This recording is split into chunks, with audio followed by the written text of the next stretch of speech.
Si c'est vraiment le bas du biceps, et ici c'est Ça main, dépend du d'accord? muscle.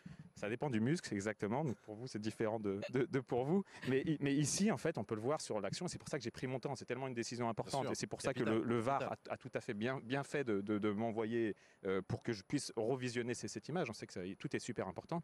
Et moi, j'ai estimé, c'est ce que j'explique au coach, là, vous voyez, il a fini par comprendre les lois du jeu, que ce ballon-là rebondit sur peut-être le parti du biceps, mais aussi une circonférence du ballon qui touche clairement la manche du joueur.